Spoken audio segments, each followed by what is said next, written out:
বাংলাদেশ থেকে Romanian consulate টিমের মাধ্যমে কিভাবে আপনারা রোমানিয়ান ভিসা নেবেন বা কিভাবে আপনারা অ্যাপ্লাই করবেন, এই খুঁটিনাটির তথ্য নিয়ে মূলত আজকের এই ভিডিও। যারা বাংলাদেশ থেকে রোমানিয়ান কনসুলেট টিমের মাধ্যমে ভিসা করতে চাচ্ছেন বা কিভাবে অ্যাপ্লাই করবেন, এই বিষয়ে যারা প্রশ্ন করেছেন তাদের জন্য আজকের ভিডিও।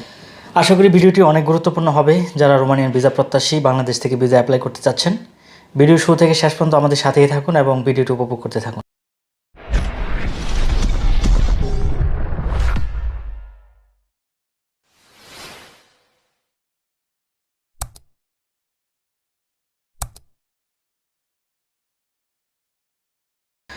সবাইকে ওয়েলকাম করছি। বিরতির পর আমরা কথা বলছিলাম বাংলাদেশ থেকে কনসুলেট টিমের মাধ্যমে কিভাবে আপনি রোমানিয়ান ভিসা অ্যাপ্লাই করবেন বা তাদের অ্যাপ্লিকেশনটা কিভাবে স্টার্ট করবেন সেই বিষয়গুলো নিয়ে আজকে আমরা কিছু গুরুত্বপূর্ণ টিপস আপনাদের সামনে শেয়ার করব। কিভাবে আপনি নিজে নিজে আপনার ফর্ম ফিল আপ করবেন এবং কিভাবে আপনি আপনার ফাইলটা প্রসেস করবেন, সমস্ত ডকুমেন্টস কীভাবে সাজাবেন কনসুলেট টিমের কাছে ভিসা অ্যাপ্লিকেশনের পূর্বে।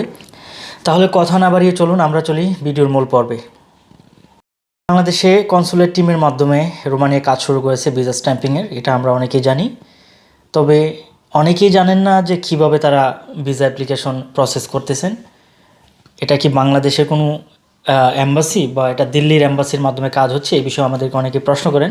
আজকের এই ভিডিও আমরা মূলত পুরো তথ্যবহুল আলোচনার মাধ্যমে আপনাদেরকে তুলে ধরবো কীভাবে তারা কাজ করতেছেন বর্তমানে বাংলাদেশে এবং কীভাবে আপনি আপনার ভিসাটা প্রসেস করবেন সেই বিষয় নিয়ে। প্রথমে বলে নিই, যারা রোমানিয়ান ভিসা অ্যাপ্লিকেশনের জন্য ফাইল সাবমিট করতে যাবেন বিএমইটির ষষ্ঠ তলায়, তারা অবশ্যই আপনার ফাইলটাকে সম্পূর্ণ A to Z প্রিপেয়ার করে তারপর যাবেন। রোমানিয়ান কনসুলেট টিম মূলত কাজ করতেছে যাদের হাতে ডকুমেন্টস আছে, অর্থাৎ ওয়ার্ক পারমিট আছে, ভিসা স্ট্যাম্পিং করবে শুধুমাত্র তাদের, ঠিক আছে।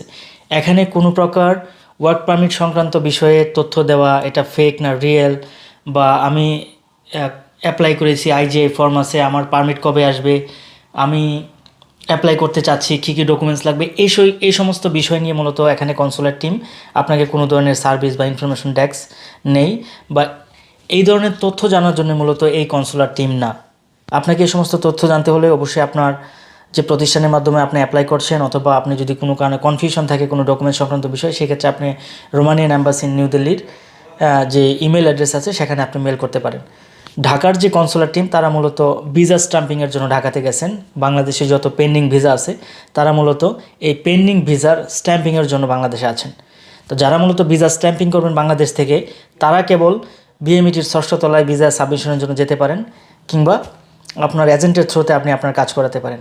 তো আসুন প্রথমে আমরা আলোচনা করি কিভাবে আপনি আপনার ফাইলটা প্রসেস করবেন, কী কী ডকুমেন্টস আপনার হাতে থাকতে হবে এই মুহূর্তে ভিসা স্ট্যাম্পিংয়ের জন্য, সেই বিষয়গুলো নিয়ে।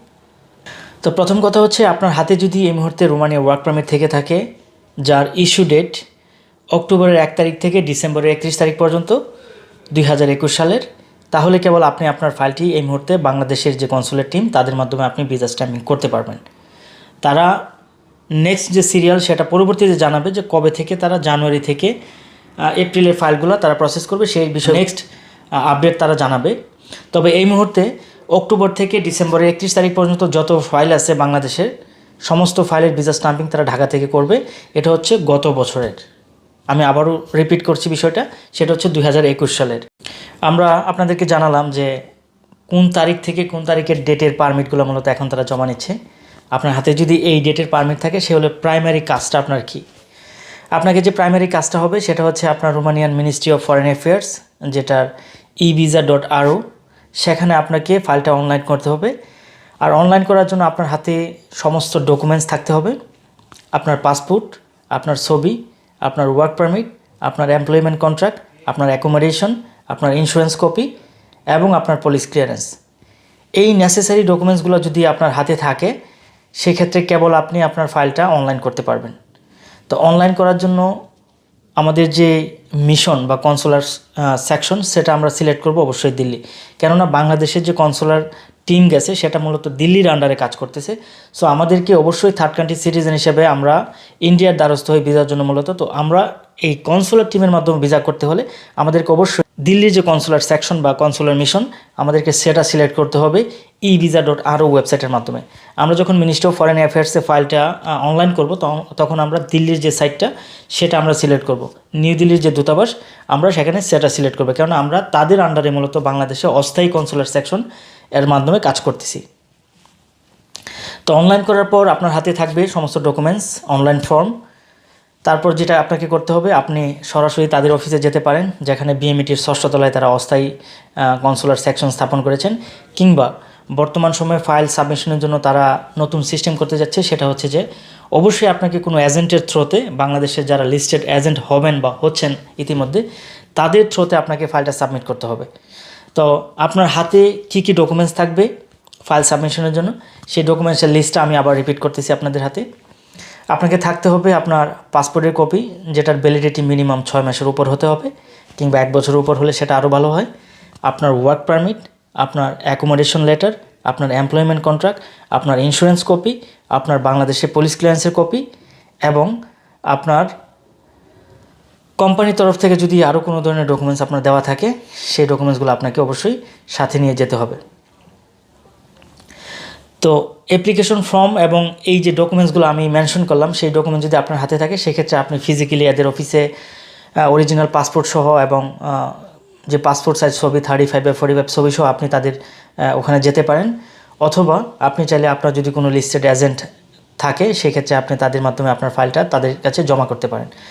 অবশ্যই যাওয়ার আগে আপনাকে যে জিনিসগুলো মাথায় রাখতে হবে, বাংলাদেশের ইন্স্যুরেন্স এবং পাসপোর্ট সাইজের ছবি, যেটা আমরা 35x45 শ্যাঙ্গেন ভিসার যে সাইজ, সেই ছবি সাদা ব্যাকগ্রাউন্ডের, এবং $140 ক্যাশ আপনাকে নিয়ে যেতে হবে। কেননা বাংলাদেশে যে অ্যাপ্লিকেশন ফিটা আপনি পে করবেন, সেটা অবশ্যই ডলারে পে করতে হবে, এবং $140 সমপরিমাণ ডলার আপনাকে সাথে নিয়ে তারপর ওখানে 6ষ্ঠ তলায় বিএমইটির অফিসে যেতে হবে। তো দর্শক, এই ছিল মূলত বাংলাদেশের থেকে ভিসা স্টাম্পিংয়ের যে প্রসেস বা প্রক্রিয়া, কীভাবে আপনারা প্রসেস করবেন, সেটার সংক্ষিপ্ত খুঁটিনাটি তথ্য। যদি আরও কোনো বিষয় আপনাদের প্রশ্ন থেকে থাকে, সেক্ষেত্রে আমাদের কমেন্টস বক্সে আপনারা প্রশ্ন করবেন। আমরা চেষ্টা করব আপনাদেরকে এই ব্যাপারে আরও ব্রিফ বা আরও তথ্য দেওয়ার জন্যে। তো যারা আমাদের চ্যানেলে নতুন, তারা অবশ্যই আমাদের চ্যানেলটি সাবস্ক্রাইব করবেন এবং পাশে থেকে বেল আইকনটি বাজিয়ে দিবেন। আমরা আমাদের চ্যানেল লাইফ ইন ইউরোপের মাধ্যমে আপনাদেরকে গুরুত্বপূর্ণ তথ্য দিয়ে থাকি ইউরোপের ভিসা এবং ইমিগ্রেশন সংক্রান্ত। আপনারা যারা আমাদেরকে প্রতিনিয়ত বিভিন্ন বিষয়ে প্রশ্ন করেন, ওয়ার্ক পারমিট, স্টুডেন্ট ভিসা বা কেরিয়ার কাউন্সেলিং সংক্রান্ত যেসব বিষয় আপনাদের থেকে আমরা পাই, আমরা বিভিন্ন ওয়েবসাইট বা ইমিগ্রেশনের তথ্যের আলোকে আমরা চেষ্টা করি আপনাদেরকে উত্তর করার। আমরা কোনো ইমিগ্রেশন লয়ার বা কোনো সলিসিটর নই, আমরা আমাদের অভিজ্ঞতার আলোকে মূলত আপনাদেরকে এ ধরনের তথ্য দিয়ে থাকি। অবশ্যই আমাদের তথ্যগুলো সিরিয়াসলি নেওয়ার আগে আপনারা ওয়েবসাইট বা ইমিগ্রেশন সংক্রান্ত যে সাইটগুলো আছে, সেগুলো দেখে নেবেন। তো সবাইকে এখানেই বিদায় জানাবো। বিদায় জানানোর আগে আমাদের চ্যানেলটি অবশ্যই লাইক, শেয়ার এবং সাবস্ক্রাইবের মাধ্যমে আমাদের সাথে যুক্ত থাকবেন এবং নিত্য নতুন আপডেট পেতে থাকবেন। ধন্যবাদ সবাইকে। সবাই ভালো থাকবেন, সুস্থ থাকবেন। আসসালামু আলাইকুম।